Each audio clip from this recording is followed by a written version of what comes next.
Assalamualaikum. Nih itu ya.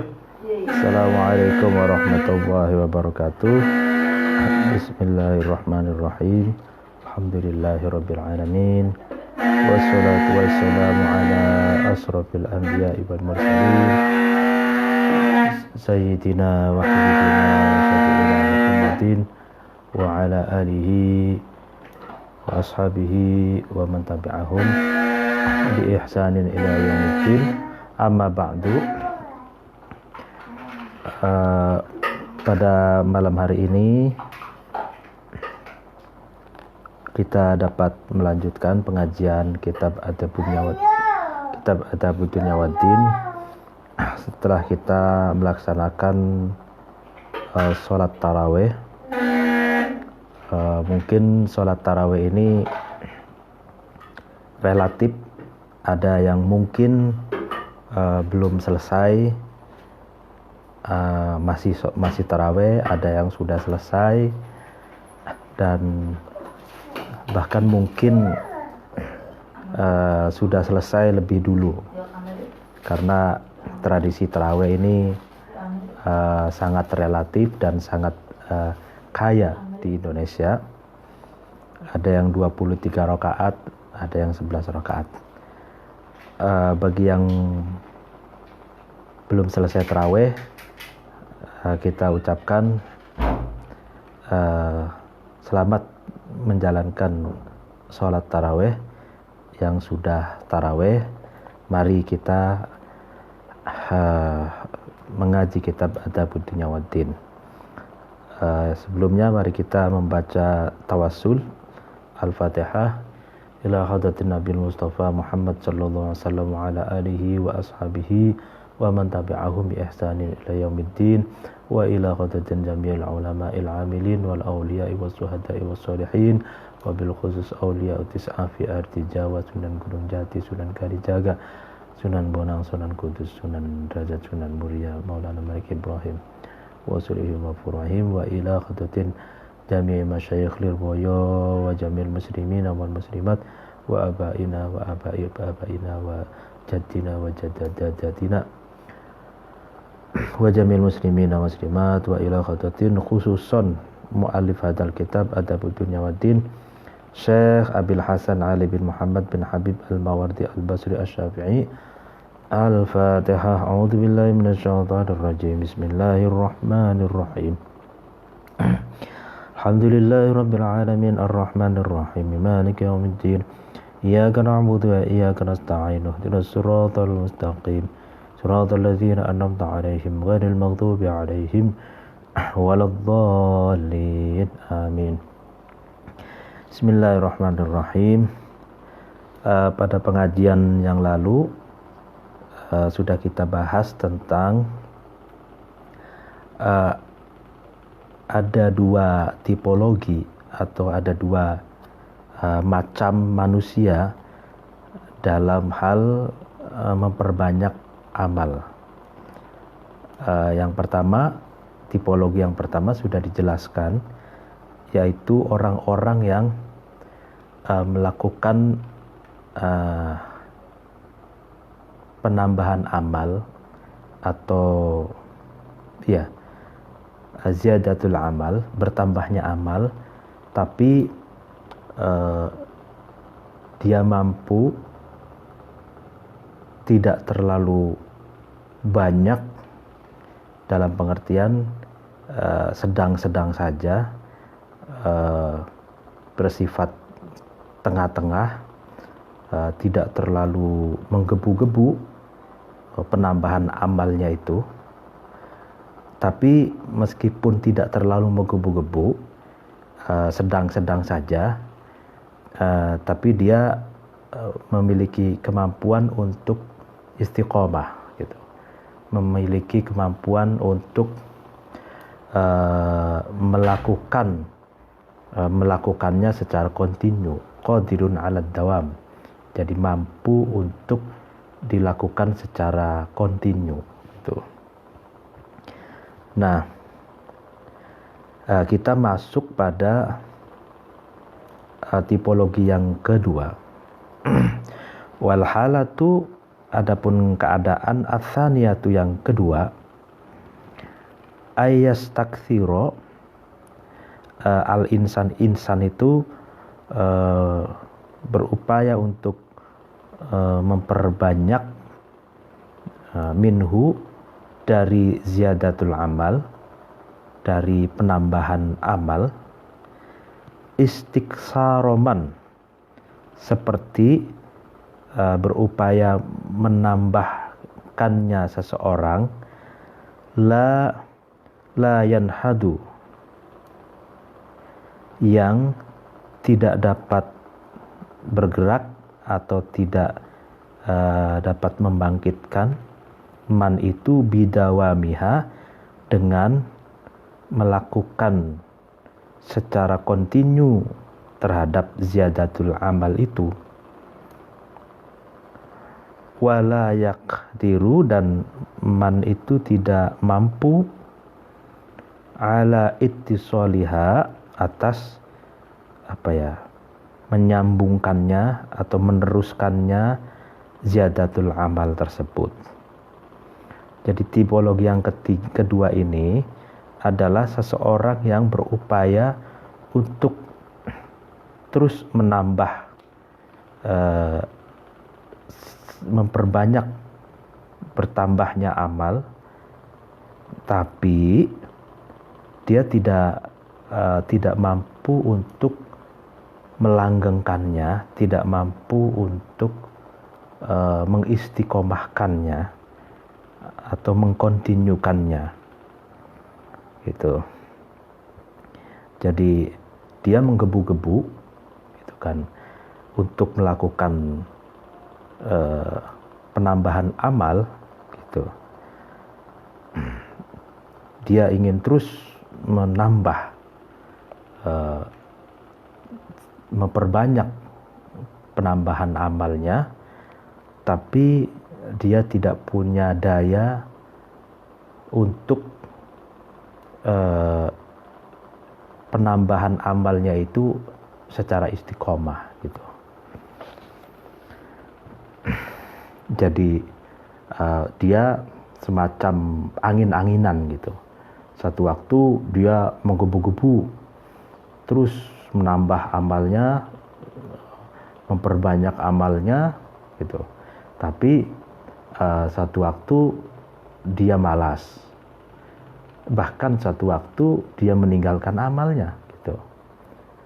Lalu kemudian ada momen yang lain, dia menggebu-gebu lagi, menambahkan amalnya lagi, memperbanyak amalnya lagi. Jadi fluktuatif, gitu. Jadi pasang surut, karena dia tidak punya daya untuk mengkontinyukan atau melanggengkan, mendawamkan, mengistiqomahkan ziyadatul amal itu, penambahan amal atau memperbanyak penambahan amal tersebut. Fahadha, maka adapun insan yang seperti ini, rubbama kana, itu terkadang ada, terkadang ada insan seperti ini, bil muqassiri, itu dengan orang yang sembrono, orang yang maunya sendiri, asbahu itu lebih menyerupai. Jadi orang yang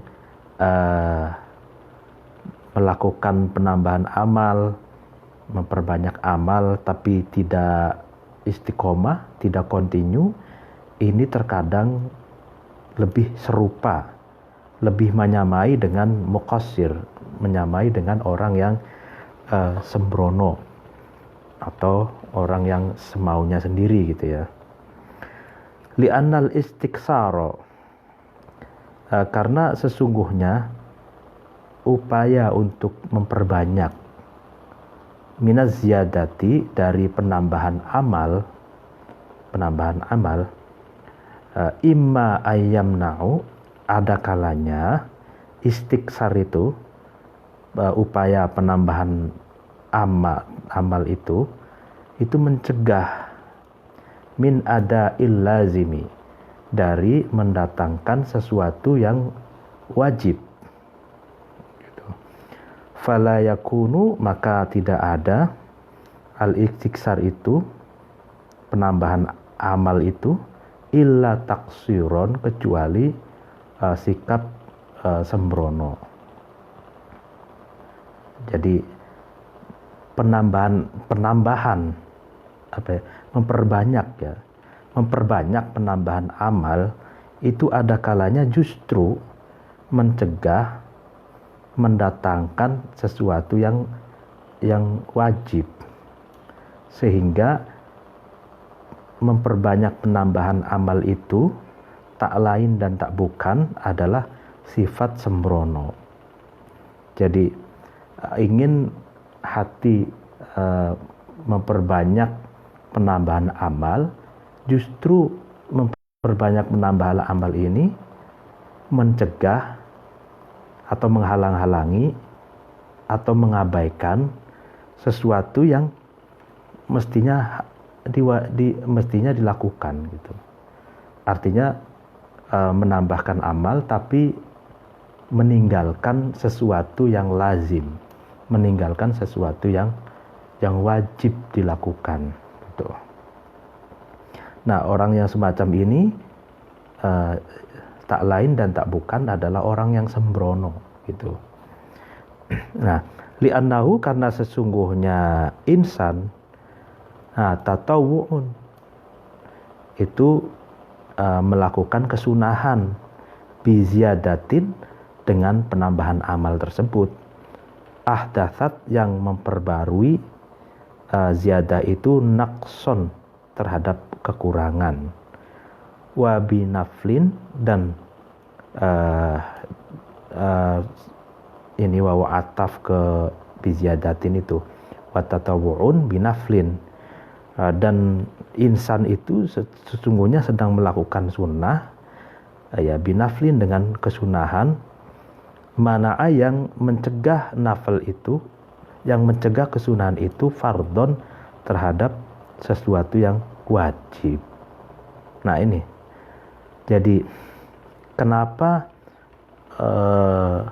orang yang berupaya untuk menambahkan, orang yang berupaya untuk memperbanyak penambahan amal itu, yang mencegah untuk mendatangkan kewajiban itu termasuk taksir, termasuk sembrono, karena sesungguhnya seseorang yang sedang berupaya memperbanyak penambahan amal, ya kan, itu sebenarnya dia sedang melakukan ibadah sunnah gitu.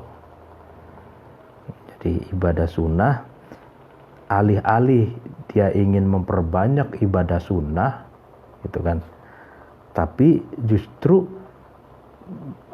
amal ibadah sunnah itu menghalang-halangi ibadah yang wajib gitu. Nah ini orang yang sembrono, artinya dia ingin memperbanyak ibadah sunnah gitu, tapi dia meninggalkan ibadah yang wajib. Nah ini termasuk orang yang sembrono gitu. Mestinya sebanyak apapun ibadah sunnah itu tidak boleh mengalahkan ibadah yang wajib. Semaksimal apapun kita melakukan ibadah sunnah, maka kita harus terlebih dahulu mendahulukan ibadah yang wajib gitu. Misalkan kita baru saja tadi sholat taraweh, witir. Nah, taraweh dan witir itu adalah sunnah gitu. Sedangkan sholat isya itu adalah wajib, ya kan. Sebanyak apapun sholat taraweh kita, ya kan. Tarawih dan witir kita ada yang 23 seperti Nahdiyin kita itu, ada yang 11, itu kan banyak ya. Nah, sebanyak apapun rakaat tarawih kita, tidak boleh meninggalkan sholat yang diwajibkan, yaitu sholat Isya gitu. Jadi harus mendahulukan sholat Isya, setelah sholat Isya baru sholat sunnah gitu. Nah, dalam contoh orang yang sembrono ini, orang yang ingin memperbanyak penambahan amal sunnahnya, tapi justru mencegah dan meninggalkan amal-amal atau ibadah-ibadah yang diwajibkan. Lah ini termasuk orang yang sembrono gitu. Wa imma ayyu'jiza. Nah, atau kalau sebentar, dalam contoh ini, kalau dalam keseharian itu kita banyak melihat orang-orang yang sangat mengutamakan sunnah gitu, tapi mengabaikan hal-hal yang wajib gitu. Misalkan kita wajib menghargai perbedaan, kita wajib tenggang rasa, menjaga perasaan orang lain, itu kan, tidak menyinggung orang lain, itu kan wajib. Kita wajib menjaga perasaan orang lain. Lalu kemudian ada sesuatu yang sebenarnya tidak wajib. Misalkan ada orang yang pakai isbal. Isbal itu pakai celana yang ngatung di mata kakinya itu tidak tertutup. Jadi celananya itu di atas mata kaki. Atau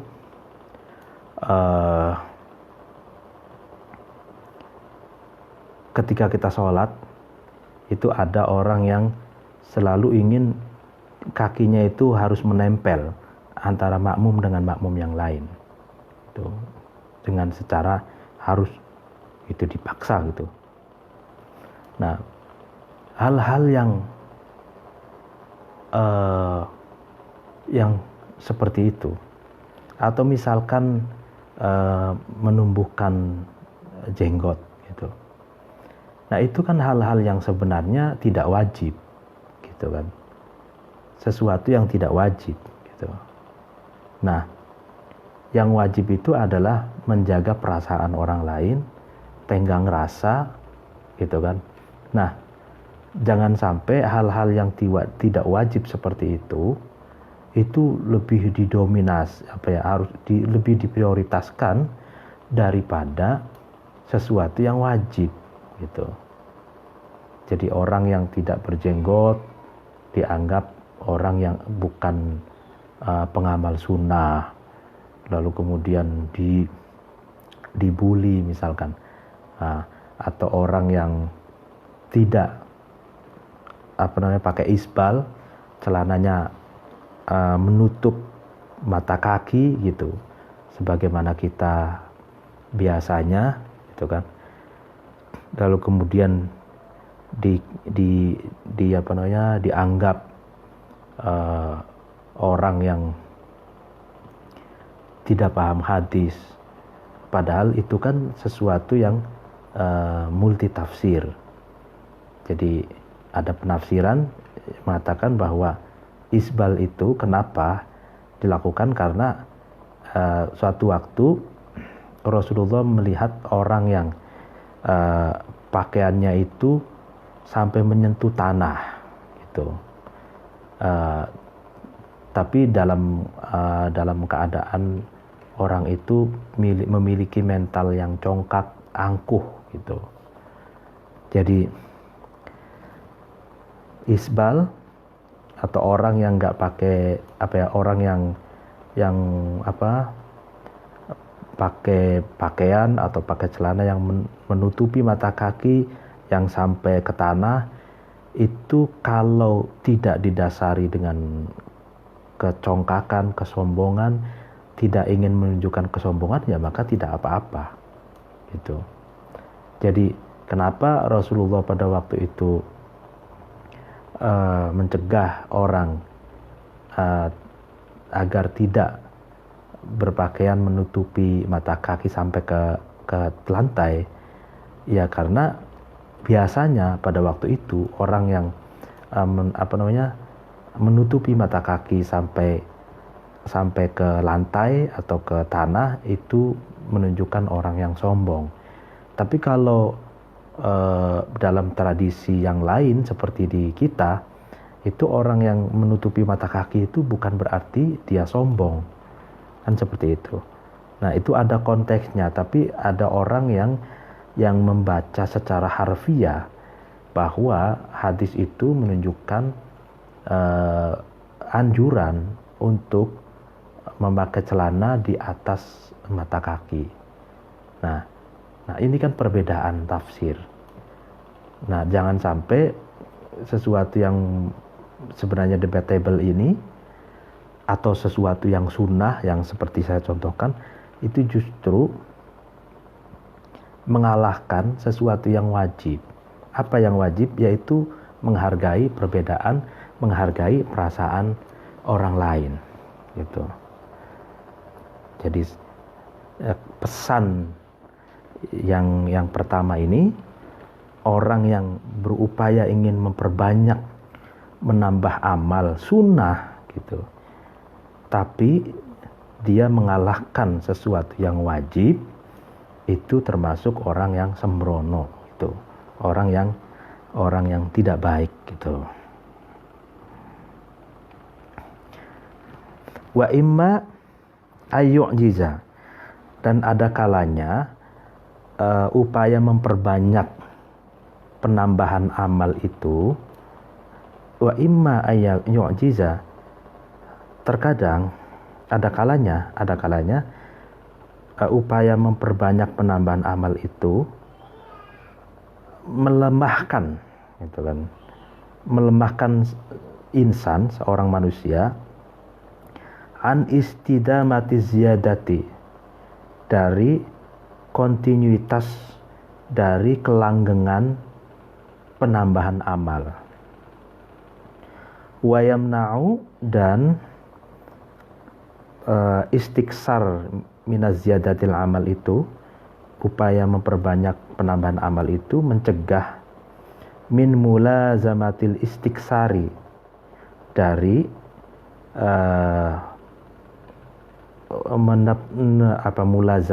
mulazamah itu menetap, mematrikannya upaya memperbanyak itu, min ghairi ikhlalin, dengan tanpa kerusakan, bilazimin, terhadap sesuatu yang min ghairi ikhlalin, dengan tanpa merusak, bilazimin, terhadap sesuatu yang wajib. Jadi ada kalanya, katanya gitu, ada kalanya upaya memperbanyak penambahan amal itu justru memperlemah seseorang dalam upaya istidamati ziyadah, melanggengkan penambahan amal itu. Jadi ibaratnya kalau bahasa Jawanya itu lempo. Lempo itu karena dia sudah bersemangat dari awal memperbanyak penambahan amal, ya kan? Lalu kemudian dia untuk memperbanyak berikutnya kelelahan gitu, sehingga dia tidak bisa secara kontinu mempertahankan upaya memperbanyak penambahan amal itu karena sudah lemah gitu. Artinya staminanya itu untuk memperbanyak penambahan amal itu lemah gitu. Lalu kemudian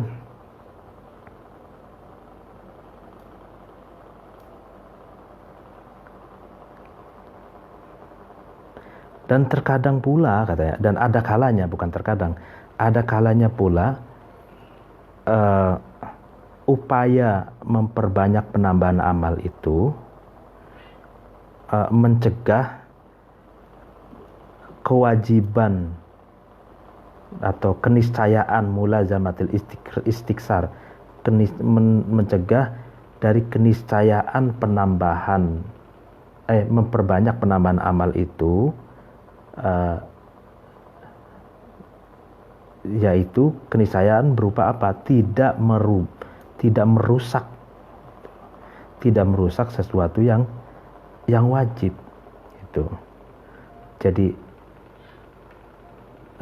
terkadang memperbanyak penambahan amal itu justru ya kan mencegah gitu dari upaya tidak merusak terhadap sesuatu yang wajib gitu.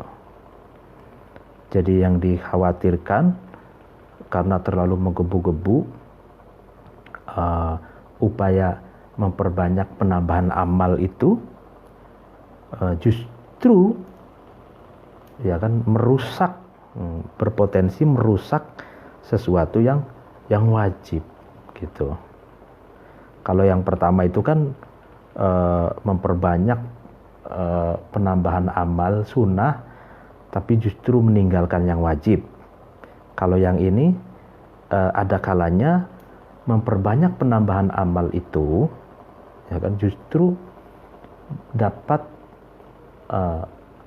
menghancurkan, merusak sesuatu yang wajib.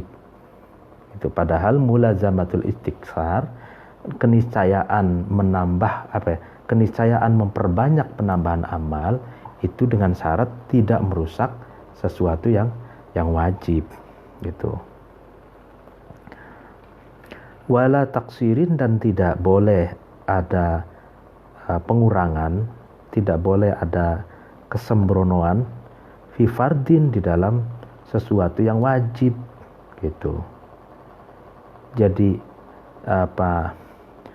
sesuatu yang wajib itu adalah taken for granted,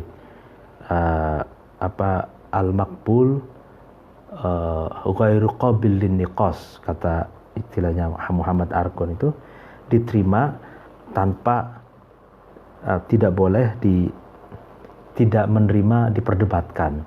Jadi misalkan sholat 5 waktu, puasa Ramadan, itu sesuatu yang wajib yang harus diterima dengan apa adanya gitu. Sehingga tidak boleh ada kesembronoan semaunya sendiri di dalam hal-hal yang wajib seperti puasa dan sholat itu. Nah, kalau ada penambahan amal, ya kan, memperbanyak penambahan amal justru merusak yang wajib, maka ya itu tidak boleh gitu.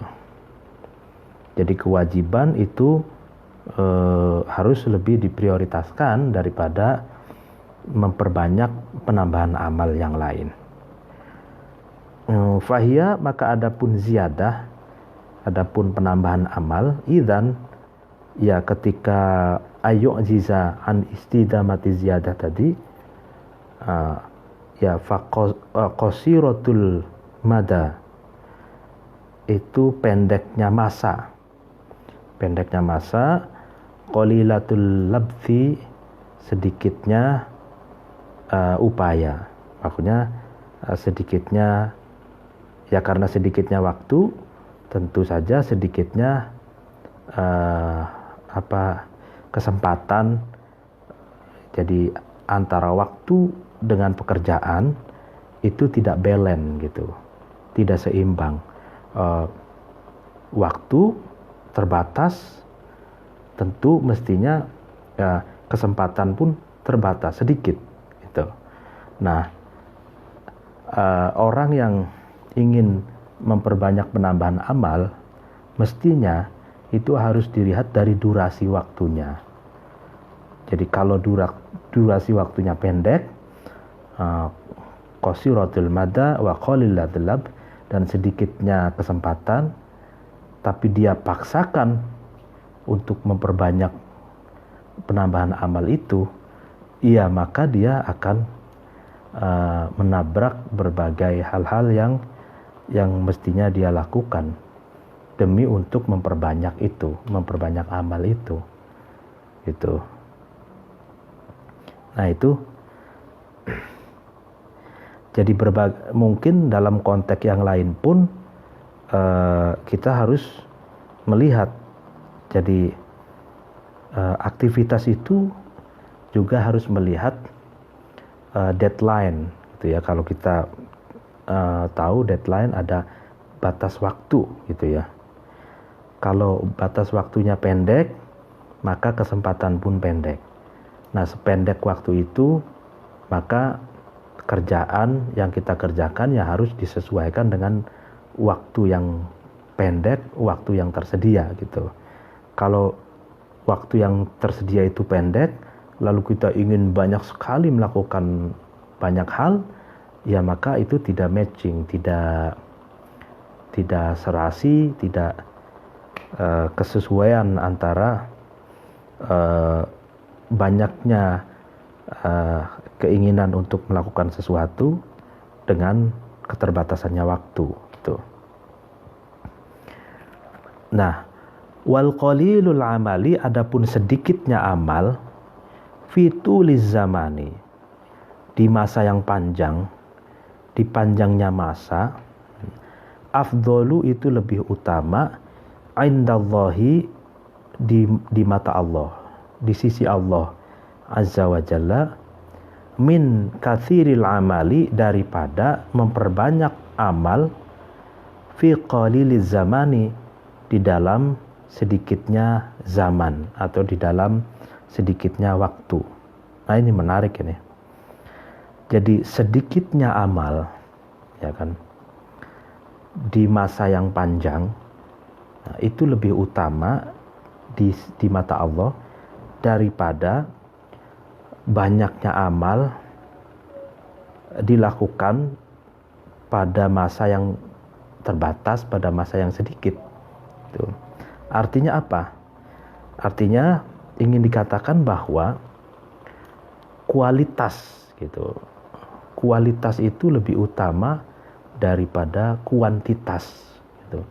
Kualitas amal yang sedikit tapi berkualitas dilakukan pada masa yang cukup lama, gitu.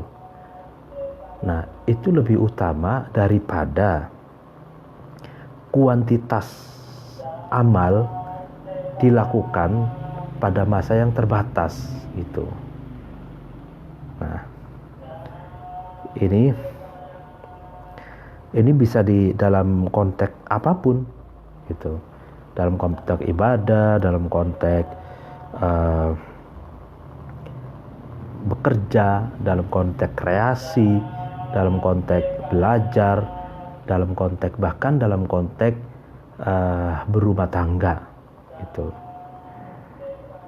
Jadi kalau dalam konteks rumah tangga itu kan lebih utama mana anak sedikit tapi berkualitas daripada ada anak banyak secara kuantitas banyak tapi tidak berkualitas, gitu.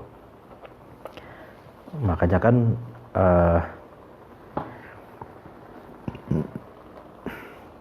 di dalam Al-Quran itu kan disebutkan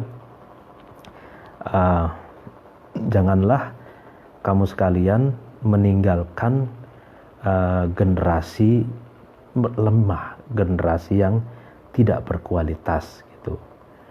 Nah, jadi Allah pun mengecam orang-orang yang meninggalkan kualitas generasi yang lemah, gitu. Artinya meninggalkan generasi yang tidak berkualitas, gitu. Jadi kualitas itu lebih dicintai oleh Allah daripada kuantitas, gitu. Sebagaimana di sini al-qalilul amali, ya kan, fi tuliz zamani afdalu indallah min katsiril amali fi qaliliz zamani. Sedikitnya amal, ya kan, sedikitnya kerja yang berkualitas di masa yang cukup lama, ya kan, itu lebih utama daripada banyak bekerja, banyak beramal, tidak secara kuantitatif dikerjakan di masa yang pendek, di masa yang sedikit gitu.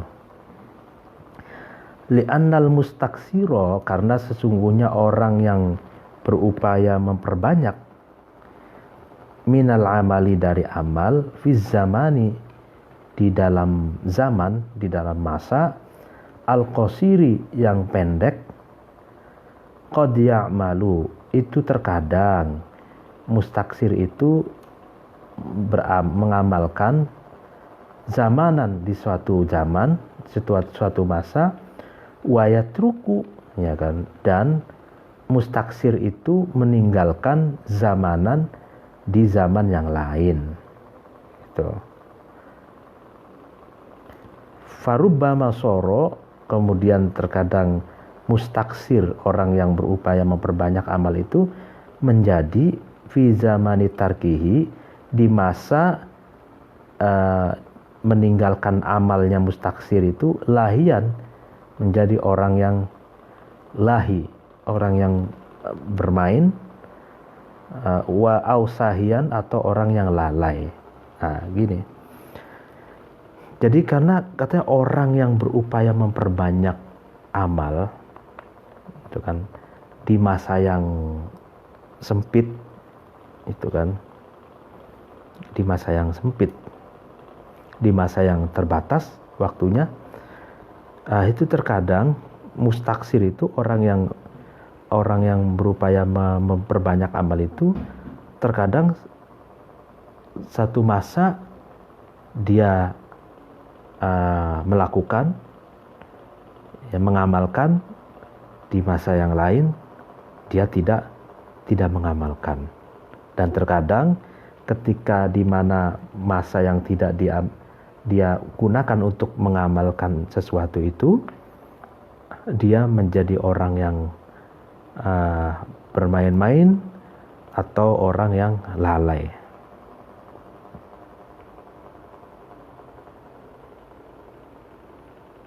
Ya.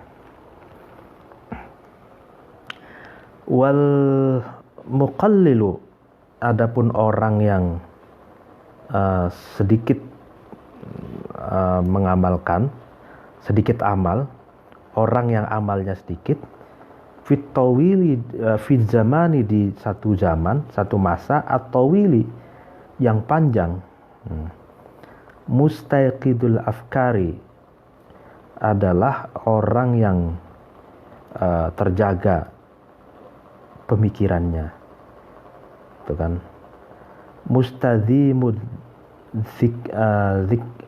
tidkari, mustadzimud tidkari, dan orang yang dapat melanggengkan ingatannya. Jadi orang yang sedikit amalnya di masa yang panjang, artinya orang yang sedikit amalnya tapi berkualitas gitu, itu adalah orang mustaqidul afkar, yang pemikirannya itu senantiasa terjaga, senantiasa waspada, senantiasa berpikir jernih gitu, dan mustadimut tidkari, dan orang yang ingatannya itu langgeng, itu yang senantiasa kuat ingatannya. Wa qad rawa, dan sungguh meriwayatkan Abu Shalih an Abi Hurairah, dari Abi Hurairah radhiyallahu anhu, anin Nabi sallallahu alaihi wasallam, annahu, sesungguhnya Nabi, qala, itu berkata, Nabi berkata, inna lil islami, sesungguhnya itu bagi Islam, syirrotun, Syirratun itu upaya untuk memperbanyak. Jadi dalam Islam itu ada anjuran untuk memperbanyak, gitu. Ya, memperbanyak amal, memperbanyak ibadah, memperbanyak hal-hal yang baik gitu. Walisyirrati, dan bagi upaya memperbanyak itu fatrotun, nah itu memiliki jedah gitu. Jedah atau istirahat atau kendo, slow gitu, ada jeda gitu. Jadi memperbanyak, tapi satu amal dengan amal yang lain itu ada fatro, ada jeda gitu. Jadi tidak terus gitu, terus geber, perbanyak terus tanpa ada fatro, enggak. Itu antar amal dengan amal yang lain harus ada fatro, harus ada jeda gitu. Masa istirahat di antara satu amal dengan amal yang lain. Faman, maka adapun seseorang saddada. Nah, saddada berupaya berbuat sedang-sedang saja, atau sedang-sedang, maksudnya wa qaraba, artinya ini tafsir ya, artinya seseorang itu berupaya berada di tengah itu, artinya tidak terlalu banyak sekali tidak terlalu memperbanyak penambahan amal, tapi juga tidak sedikit amalnya gitu. Jadi sedang-sedang saja. Fa'arjuhu, ya maka saya bisa berharap terhadap orang tersebut, terhadap man. Jadi Nabi itu memiliki harapan besar gitu terhadap orang yang ibadahnya itu sedang-sedang saja, artinya tidak terlalu memaksakan kehendak untuk memperbanyak, tapi juga tidak sedikit gitu. Nah, waman, adapun seorang usyiro, itu diisyarai atau ditunjuk, ilaihi kepada man bil asabi'i, dengan telunjuk, dengan jari-jari, fala ta'udduhu, maka janganlah kamu menganggap terhadap orang itu.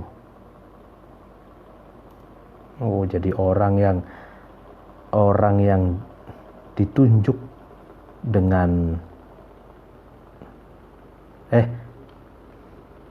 orang yang menunjuk ya kan, dengan jari, maka janganlah kamu anggap terhadap orang itu. Jadi gini, jadi di dalam Islam itu memang ada godaan-godaan ingin seperti makan itu kan, kalau kemaruk ya, kalau kemaruk itu kan kayak beringas gitu.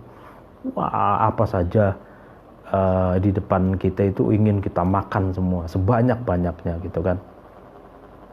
Seperti pengalaman kita buka puasa, itu kan di depan mata kita sebelum kita buka itu ada buah, ada nasi, ada gorengan, ada apalagi sirup, ada kolak dan macam-macamnya gitu kan. Nah, itu kita ingin sekali memakan semuanya secara beringas, secara maksimal gitu. Jadi seperti orang yang kemaruk gitu. Dalam agama pun demikian gitu. Nal islami syirratun, jadi sin besar ya. Jadi orang yang kemaruk agama itu, kemaruk agama itu berbahaya gitu.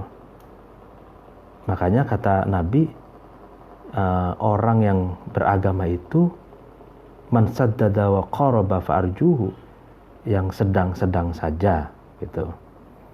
Dan orang yang sedang-sedang itu wasatiyah, yang berada di tengah-tengah baik amaliyah maupun pemikirannya gitu.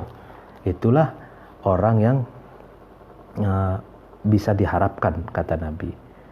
Ya seperti halnya kita melihat banyak makanan di depan kita biasa saja gitu. Dan kita harus realistis mana yang baik untuk dikonsumsi, apakah mengancam kesehatan kita atau tidak. Kalau terlalu banyak, bagaimana untuk kesehatan kita. Itu harus berpikir seperti itu. Nah, sehingga ketika kita makan, setelah maghrib tiba, kita makan dengan pelan-pelan.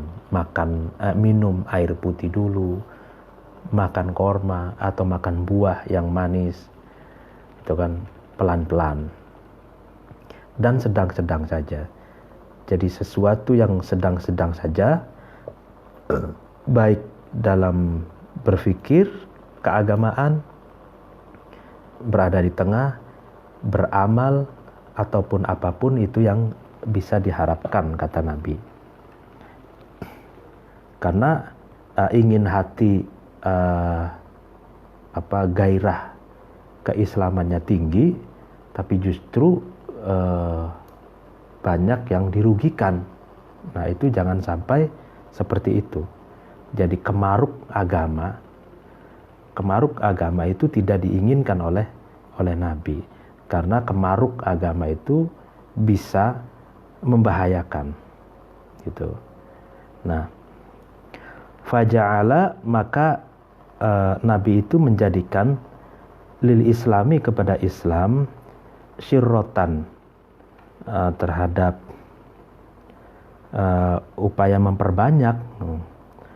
Wahia, adapun syirroh itu al-ighalu, itu menghargai atau menganggap mahal fil iktsari, dalam memperbanyak. Waja'ala, dan Nabi menjadikan lisyirroti, terhadap upaya memperbanyak itu, fatrotan, ya, terhadap masa jeda. Ya, jadi di dalam Islam memang ada anjuran untuk memperbanyak amal, memperbanyak ibadah. Tapi katanya, syirroh itu ada fatrohnya, ada jedahnya gitu. Jadi ada jedahnya. Wahia, adapun fatroh, al-ihmalu, itu meninggalkan ba'dal istiksari, setelah upaya memperbanyak. Falam yakhlu, maka istiksar itu tidak sunyi, bima, terhadap suatu, uthbita, yang ditetapkan, min antakuna, daripada ada, hadih ziyadatu, inilah penambahan amal, ada apa, taksiron, itu sembrono, atau ikhlalan, atau merusak. Wala khairo, dan tidak ada kebaikan sama sekali, fi wahidin, di dalam salah satu, minhuma, dari taksiron atau ikhlalan. Nah ini, jadi Nabi itu memang benar menganjurkan untuk memperbanyak, ya kan, baik memperbanyak amal ibadah, memperbanyak amal soleh, memperbanyak pengetahuan dan lain sebagainya. Tapi di situ ada fatroh. Fatroh itu meninggalkan dalam waktu yang secukupnya, setelah berupaya untuk memperbanyak itu. Jadi satu amal dengan amal yang lain itu harus ada fatroh, harus ada refreshing lah gitu ya. Tapi katanya, upaya penambahan amal ini gitu, itu berpotensi taksiron au ikhlalan. Jadi karena itu harus mengikuti ritme antara memperbanyak dan adanya jedah itu. Jadi kalau terus-terusan kemaruk gitu ya, memperbanyak amal, memperbanyak overdosis, itu justru akan sembrono atau merusak. Wala khairu fi wahidin minhuma, dan tidak ada kebaikan sama sekali, katanya gitu. Kalau dari upaya memperbanyak amal itu justru menimbulkan salah satu dari kesembronoan atau kerusakan itu. Jadi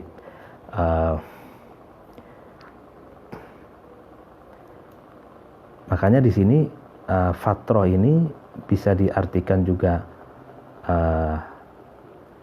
masa refreshing, masa jeda gitu. Sehingga kalau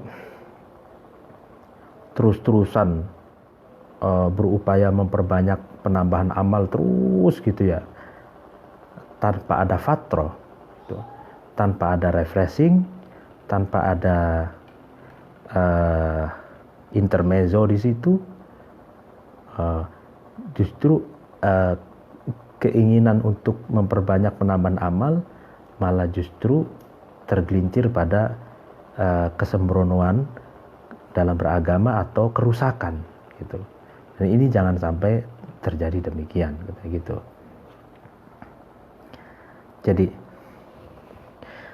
gairah gitu ya, gairah keislaman bagus gitu. Tapi kalau terlalu tinggi sekali gitu, tanpa ada jeda di situ, ini berpotensi taksiron au ikhlalan, berpotensi justru sembrono dalam beragama atau merusak gitu. Dan wala khaira fi wahidin minhuma, dan salah satu dari kesembronoan ataupun kerusakan itu tidak ada kebaikan sama sekali gitu.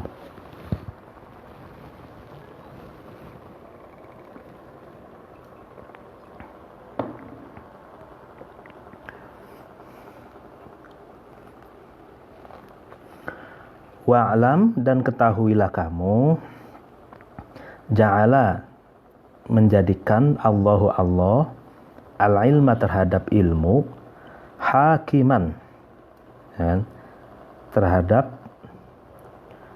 pihak yang menghukumi atau sebagai hakim, laka, yang bermanfaat kepadamu, wa alaika, dan yang memvonis kamu gitu.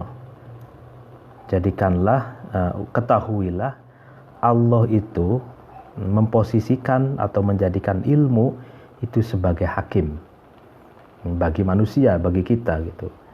Hakim itu kan pemutus gitu.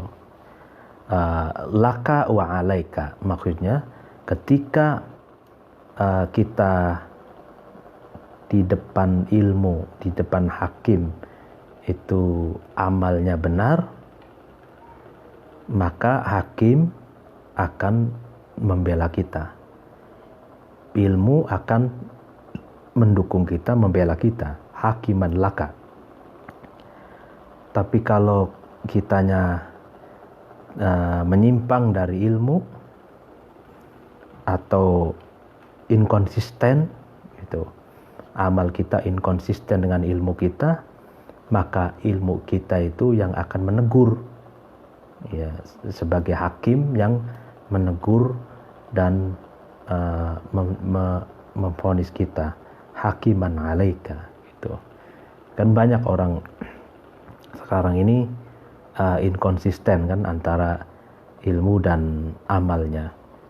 Misalkan kita tahu demokrasi itu kan wasawirhum fil amri, lalu kemudian perbedaan pendapat itu harus dihargai kan gitu ya. Nah, tapi dalam prakteknya tidak banyak orang yang wawasannya bagus menerima demokrasi. Demokrasi itu ada dalam Islam, harus menerima perbedaan, tapi prakteknya justru dia tidak bisa menerima perbedaan, gitu kan? Ya misalkan karena tidak kuat dengan perbedaan yang berbeda, dia unfriend misalkan dalam Facebook atau apalah gitu. Jadi padahal itu kan satu perbedaan, wajar saja. Tidak semua orang harus sama gitu kan.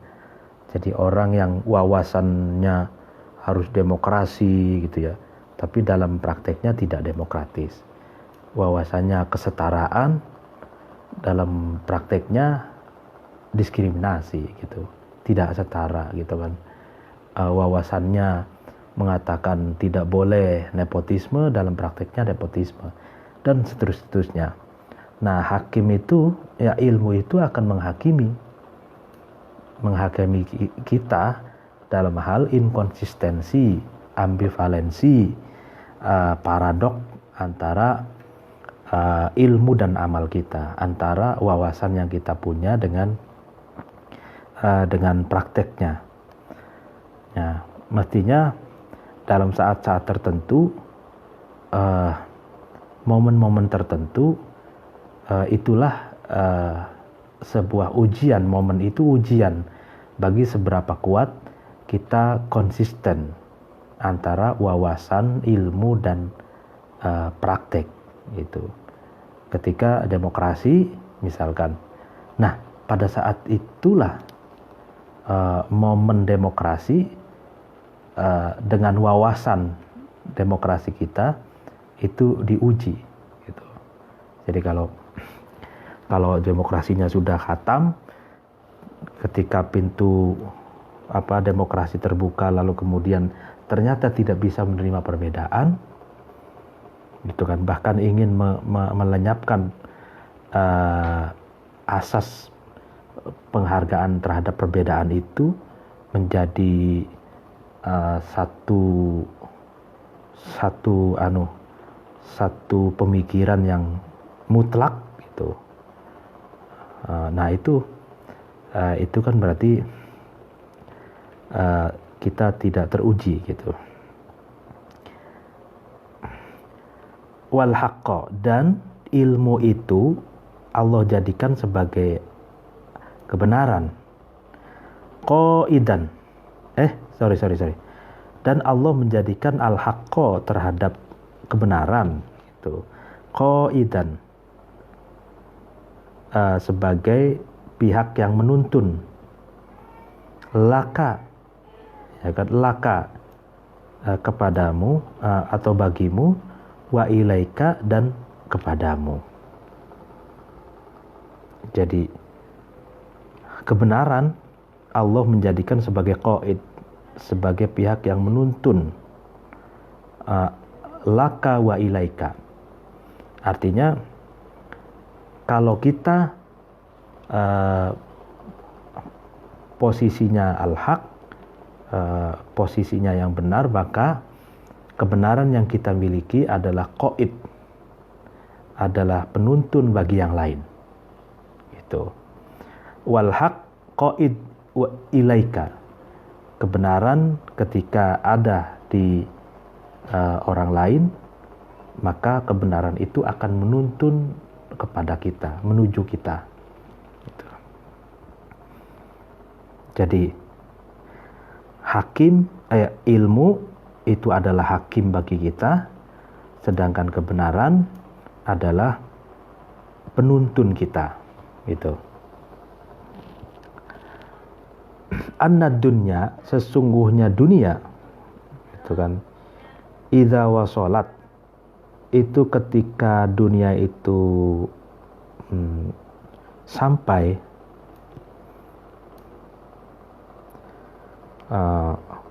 Fatatabu'atun, maka adapun dunia itu mengikut, mubiqatun, yang merusak. Ketika dunia, sesungguhnya dunia itu ketika sampai, maksudnya ketika kita meraihnya gitu, maka dunia itu memiliki konsekuensi-konsekuensi yang merusak. Tatabu'at, konsekuensi tanggung jawab yang merusak. Wa idza faraqat, dan ketika dunia itu berpisah, itu kan. Nah, fa faji'atun, maka adapun dunia itu faji'at, menyakitkan. Muhriqatun, yang membakar hati. Nah, ini menarik. Jadi dunia itu ketika kita meraih dunia itu gitu, ketika kita meraih dunia itu, maka memiliki konsekuensi-konsekuensi yang merusak gitu. Tapi sebaliknya, ketika dunia itu berpisah dari kita, ya, maka dunia itu dapat menyakiti dan membakar hati kita. Jadi berarti dunia itu, maksudnya dunia itu bukan berarti ya kehidupan ini, maksudnya dunia kehidupan ya hartawi, bendawi itu. Jadi berarti kita sedang-sedang saja. Jadi jangan terlalu menggenggam dunia dan jangan berpisah dari dunia gitu. Nah, falaisa, dan tidak ada liwasliha, itu bagi bersambungnya atau meraihnya dunia, dawamun, itu langgeng. Artinya dunia yang diraih itu tidaklah langgeng, tidaklah abadi gitu. Wala min firoqiha, dan tidak dari berpisah dunia itu buddun, itu menghindar. Artinya orang tidak bisa menghindar dari berpisah dengan dunia. Jadi kita dunia yang kita genggam, dunia yang kita raih itu tidaklah kekal, tidaklah langgeng. Tapi gitu kan, berpisah dengan dunia pun itu kita tidak bisa menghindar. Itu.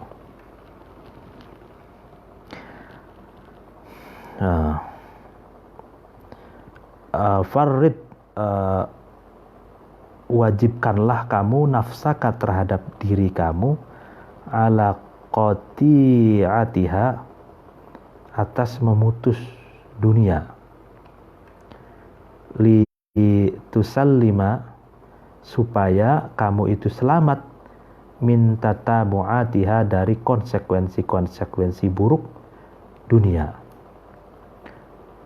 wa ala firoqiha, dan kamu harus mewajibkan diri kamu untuk berpisah dari dunia, la tu'mina, supaya kamu aman, fuja'ataha, terhadap keburukan-keburukan yang menyakiti kamu dari dunia itu. Oh iya. Jadi Imam Mawardi ingin memberikan satu qiyat, karena dunia yang kamu raih itu tidak kekal, dan berpisah dari dunia juga tidak bisa siapapun yang tidak bisa menghindar gitu. Maka kiatnya adalah kamu harus dalam dirimu harus komitmen untuk tidak tergantung terhadap dunia. Itu ala qati'atiha itu maksudnya terputus, itu maksudnya tidak tergantung, supaya kamu selamat dari konsekuensi buruk dunia. Dan dalam dirimu itu harus berpisah. Ya, artinya tidak tergantung terhadap dunia, supaya kamu selamat aman dari keburukan-keburukan dunia. Nah, ini menarik. Artinya perlu dijelaskan sedikit bahwa apa yang kita raih di dunia ini, baik materi maupun harta gitu ya, jabatan, kedudukan dan lain sebagainya, itu diletakkan dengan wajar-wajar saja, gitu. Tidak terlalu berlebihan. Hati kita harus tidak terlalu begitu menggantungkan, itu menggantungkan pada materi yang didapat, tidak menggantungkan pada harta yang diraih, tidak terlalu menggantungkan jabatan yang diduduki, agar jiwa kita, diri kita selamat dari konsekuensi buruk, selamat dari akibat-akibat buruk dari dunia itu. Jadi makanya ada yang mengistilahkan dunia itu atau materi, lalu kemudian harta dan lain sebagainya itu jangan ditaruh dalam singgasana hati, sehingga hati itu dikuasai oleh materi dan hartawi itu, gitu. Tapi letakkanlah dalam genggaman tangan saja, gitu. Jadi maksudnya farid nafsaka ala qati'atiha itu dirimu itu harus komitmen, gitu. Tidak menggantungkan diri, hatimu itu tidak tergantung pada materi, gitu. Artinya materi penting, harus, gitu. Tapi jangan materi itu jangan menguasai hati kita, gitu. AC.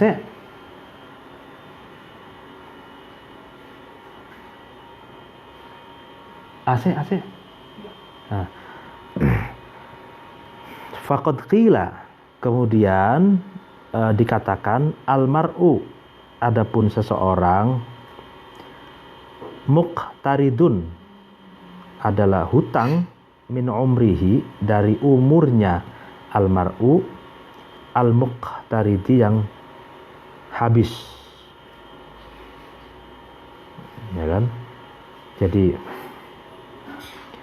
dikatakan seseorang itu hutang dari umurnya yang telah habis, ya kan? Jadi ini kaitannya dengan soal ketergantungan atau ketidaktergantungan terhadap dunia itu. Kan ada, kalau hati kita dikuasai oleh dunia bendawi, ketika dunia itu pergi dari kita, ketika dunia itu berpisah dari kita, maka kita stres, menjadi gila, depresi, gitu kan. Itu konsekuensi buruk dari ketergantungan kita terhadap materi, ketergantungan hati kita kepada dunia. Artinya bukan berarti kita harus miskin, bukan berarti kita tidak boleh kaya. Kaya boleh dengan syarat, yaitu ketika kita jaya, ketika kita memiliki harta, janganlah hati kita memiliki ketergantungan penuh kepada harta itu, sehingga ketika terputus, ketika berpisah dari harta itu, kita justru akan stres, depresi, dan bahkan bisa jadi gila gitu. Nah, itu yang dimaksud dari fujaat muhriqah itu. Jadi keburukan yang dapat membakar hati seorang, konsekuensi dari terpisahnya seseorang dari dunia yang pernah diraihnya itu. Artinya biasa-biasa saja. Nah, umur seseorang itu berhutang kepada umurnya yang sudah habis. Ma'annal umro, serta sesungguhnya umur, wa intola, meskipun umur itu panjang, qasirun, itu hakikatnya adalah pendek. Wal faragha, dan kelonggaran atau kesempatan, wa in tamma, meskipun sempurna, faragh itu yasirun, itu hakikatnya sedikit, ya kan? Jadi umur itu meskipun panjang, itu hakikatnya pendek. Kesempatan, kelapangan waktu, kesempatan, momen itu meskipun sempurna, hakikatnya itu sangat pendek, gitu. Sehingga bagi orang yang tidak menggunakan umurnya sebaik mungkin, bagi orang yang menggunakan umurnya pada hal-hal yang tidak bermanfaat, itu hakikatnya termasuk orang yang hutang terhadap umurnya yang lama-kelamaan habis, dihabiskan untuk hal-hal yang tidak bermanfaat. Karena sejatinya umur itu meskipun kelihatannya panjang 60 tahun, 70 tahun, 80 tahun, itu sebenarnya pendek sekali. Gitu. Kalau kita jalani, tahu-tahu umur kita sudah 40, tahu-tahu umur kita 50, tahu-tahu umur kita sudah 60 gitu. Sangat cepat. Wa ansatu, dan saya mendendangkan syair li Ali bin Muhammad, miliknya Ali bin Muhammad rahimahullahu, semoga Allah merahmati Ali bin Muhammad ta'ala, mahalur Allah. Syairnya yaitu idza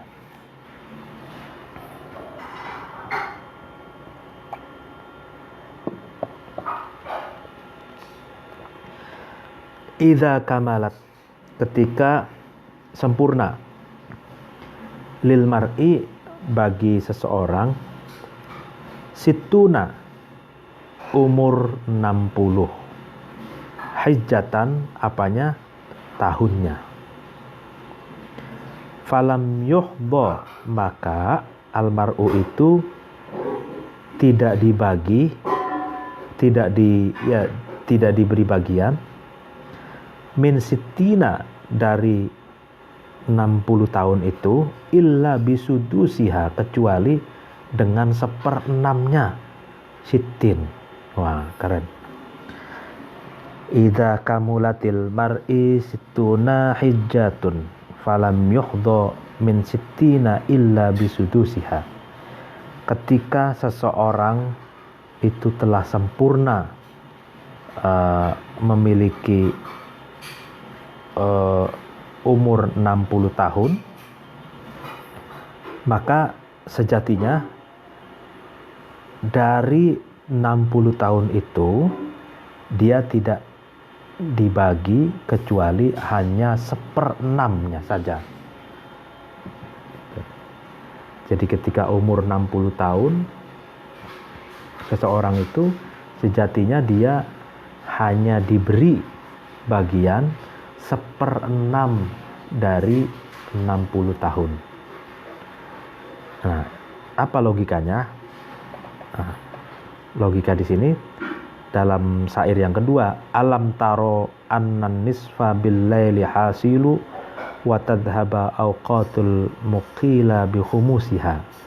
Alam taro, apakah kamu tidak melihat annan nisfa, sesungguhnya separo, bil laili, di waktu malam, hasilu, itu yang hasil, wa tadhhaba, dan hilang, awqatul muqili, waktu-waktu istirahat, qailulah, bi khumusiha, dengan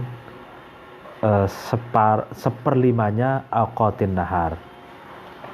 Nah ini, alam taro annan nisfa bil laili hasilu, gitu. Apakah kamu tidak melihat bahwa waktu malam itu hanya digunakan separohnya saja? Artinya separohnya untuk tidur, gitu. Dan sebagaimana waktu-waktu istirahat qailulah itu hilang, ya kan?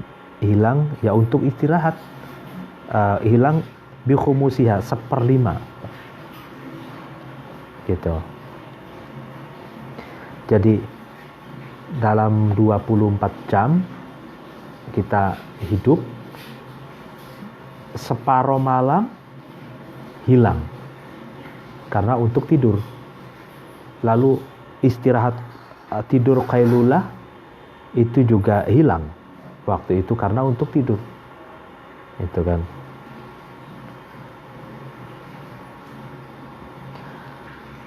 Fata'khudal awqat, fata'khudha, kemudian kamu mengambil awqatal humumi, terhadap waktu-waktu prihatin, bihissatin, dengan bagian.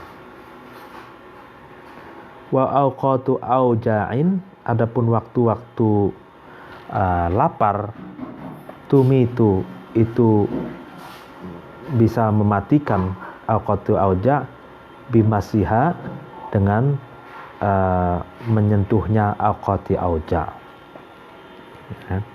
Sedangkan kamu mengambil waktu-waktu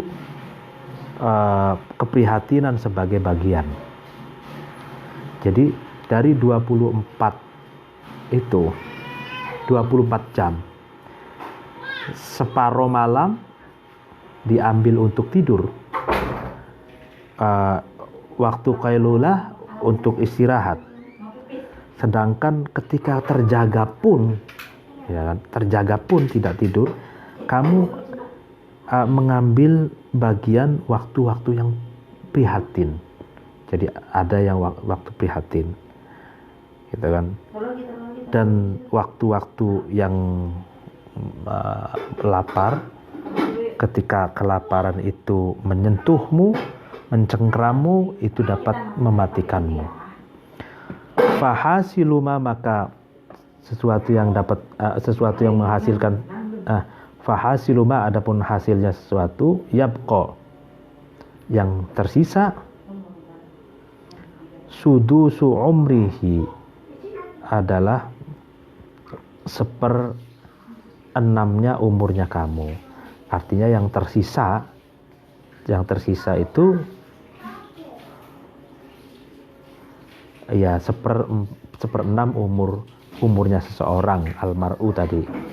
Ida soddaqathu, ketika membenarkan terhadap almar'u, an-nafsu, diri seseorang, an ilmi hadsiha, dari mengetahui hadas, intuisi atau pengerasanya, an-nafas. Ya, jadi ya itu. Jadi kalau meskipun ya kita terjaga, lalu kemudian di situ ada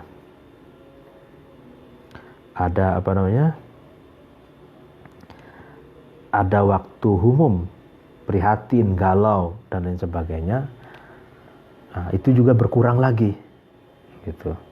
Lalu kemudian setelah itu dikurangi oleh kematian, itu kan.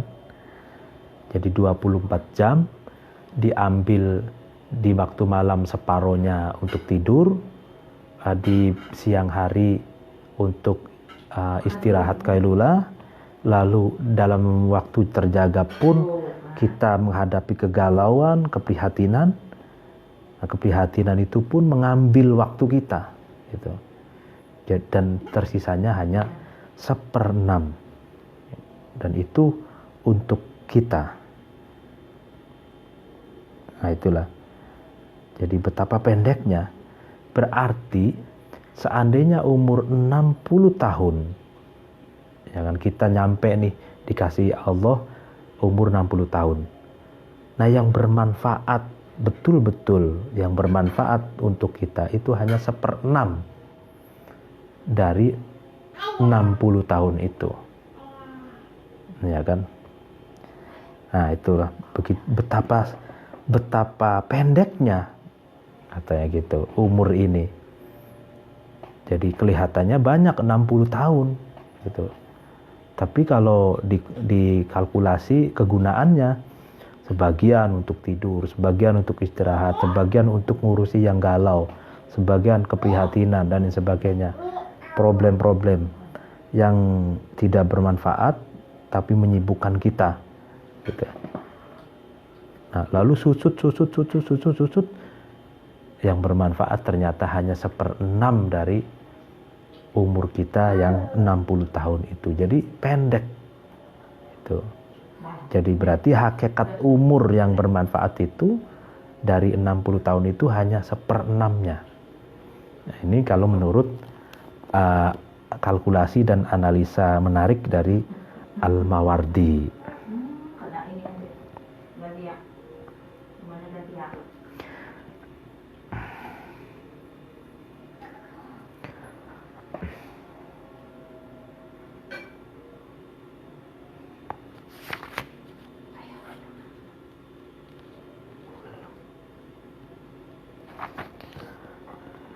Wariyadatu nafsika, adapun latihan dirimu, lidzalika, kepada apa ini, i'tibaru bi ghururi dunya tadi, tatarot tabu itu menjadi terurut ala ahwali thalathin, atas keadaan-keadaan yang ada 3.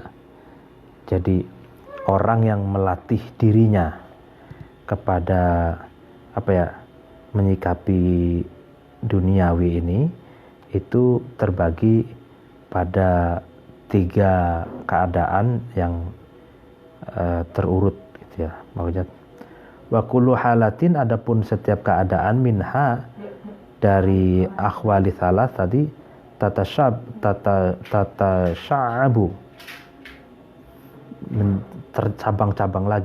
bercabang-cabang lagi.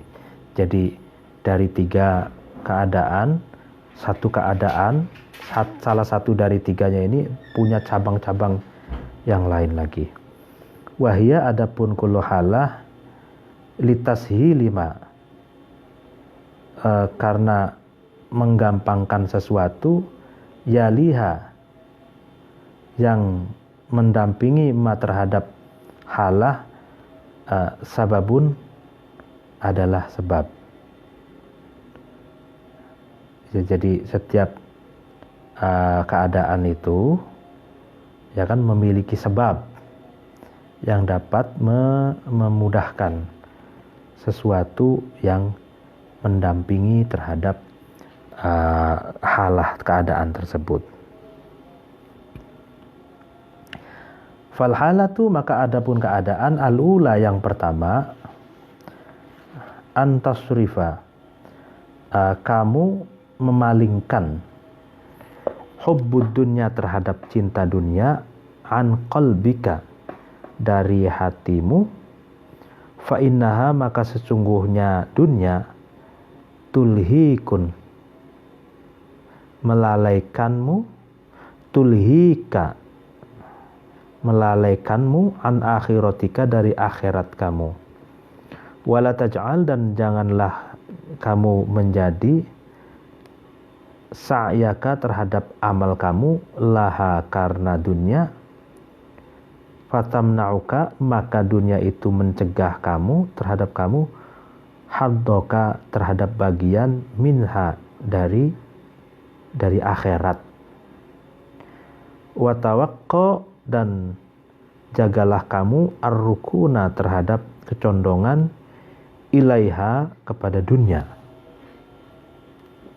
Ya. Jadi kamu harus memalingkan cinta duniamu, kamu harus mampu memalingkan cinta dunia dari hatimu. Itu sungguhnya cinta dunia itu akan melalaikanmu dari urusan akhiratmu. Dan janganlah kamu menjadikan amalmu itu karena dunia. Karena dunia itu tidak akan membagi apa-apa dari akhiratmu. Dan karena itu kamu harus menjaga kecondonganmu kepada dunia. Nah ini, jadi cinta dunia itu harus dipalingkan dari hati. Jadi berarti kan ini soalnya hati gitu. Jadi orang yang digambarkan, misalkan ada orang yang hanya punya uang atau ya uang 10.000 gitu. Tapi dia hatinya itu menggantungkan terus ke uang itu, ke 10.000 itu. Lalu kemudian dia pokoknya segalanya untuk 10.000 itu. Nah itu namanya cinta dunia. Tapi ketika sebaliknya, kalau ada orang yang memiliki uang 1 juta atau 5 juta, tapi dia hatinya itu tidak sibuk ngurusi uang 5 juta itu, tidak menggantungkan dirinya kepada 5 juta itu sehingga melalaikan akhiratnya, itu bukan termasuk orang yang cinta dunia. Jadi misalkan, matiin deh airnya. Jadi gambaran cinta dunia itu bukan terletak pada banyak atau tidaknya harta dan dunia yang dimiliki, tapi terletak pada apakah hati kita memiliki ketergantungan atau tidak terhadap dunia itu, terhadap dunia yang dimilikinya itu. Kalau dunianya banyak, kekayaannya banyak, tapi hatinya tidak tergantung terhadap dunia itu, ya maka tidak termasuk hubud dunia.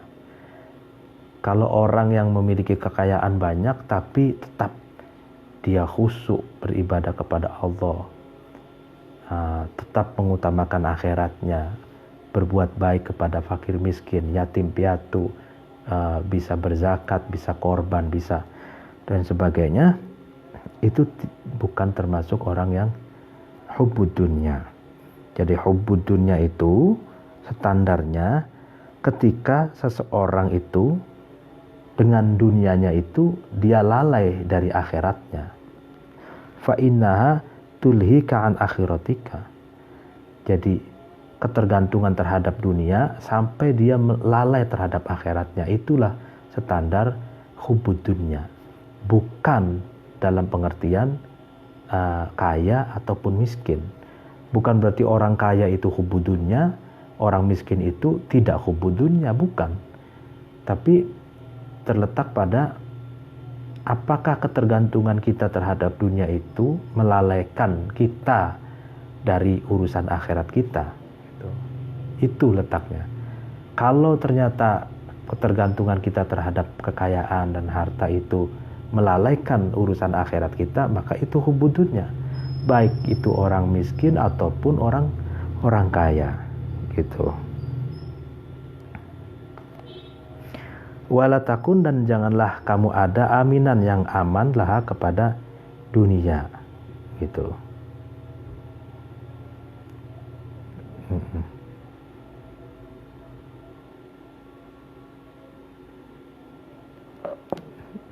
Ya.